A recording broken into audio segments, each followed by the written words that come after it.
everyone and welcome back. I know it's been so long and I hope you guys are all doing well. In today's video, I am going to do a tour of my Japanese apartment. I already left Japan last August. I only stayed there for a year, but I took a video of my apartment and now I'm going to show you. If you have any questions, please comment them down below and I will make sure to answer them. I don't want to keep you waiting, so let's get started. From where I'm standing, I am facing my genkan or my entryway. Very tiny, very cute. And then here I have my garbage disposal schedule. Yes, I have it here because I always refer to this when I throw my garbage. So as you know, in Japan, they're very strict with their garbage disposal.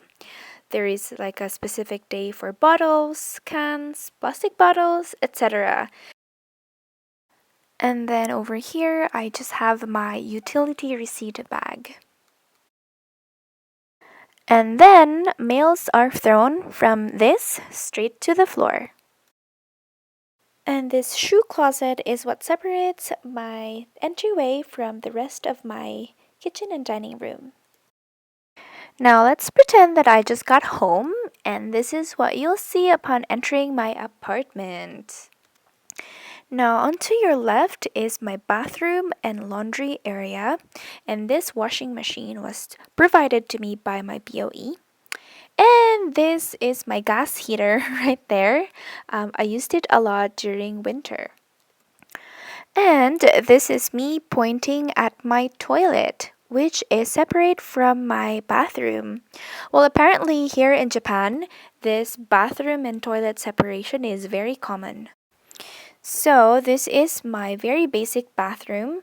It's a bit outdated, but since I'm the only one living here or used to live here, I am more than contented.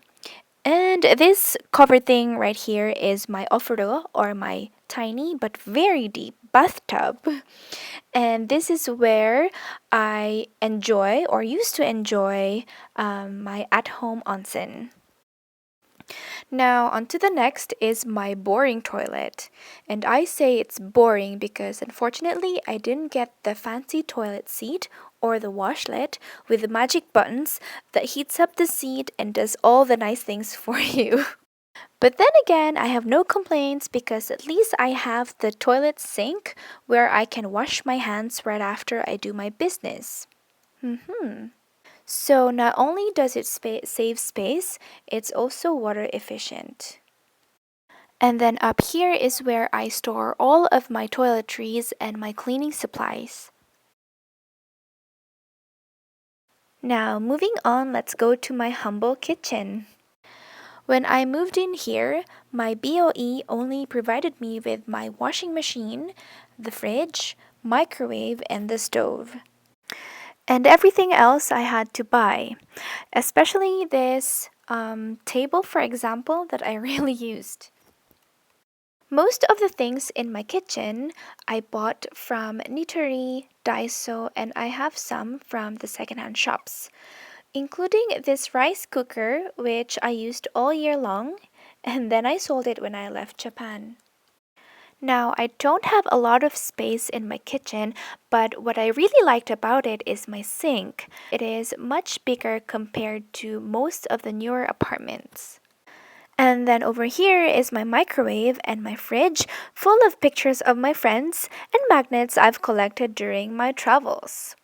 And for the purpose of this video, I feel like it's very unnecessary to open my fridge, so nope, not gonna do that.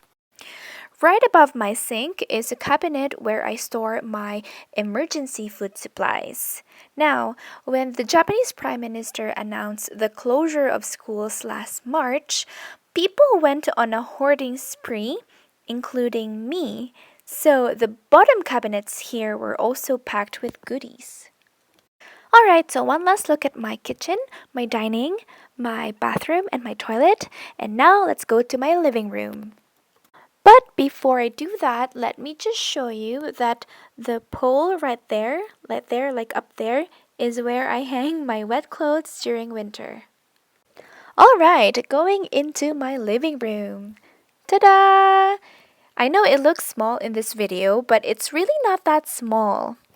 And beyond this point is a no slipper zone. Okay, so over here is my mini shelf, which this apartment already came in with, along with that study table and chair over there. So in my shelf, I have my perfume and a dying plant, and I also have my skincare essentials that I use on a daily basis. So this is where I do my skincare regimen every day. Yes, right in front of my hiragana and katakana chart, so I won't forget them. And here I have a map of my lovely Gunma. And oh, this map also has pictures of like tourist spots or places where you can, like, for example, get the best views of cherry blossoms or autumn leaves and stuff like that. And then over here is an inspirational board that I made to, add more colors to my apartment.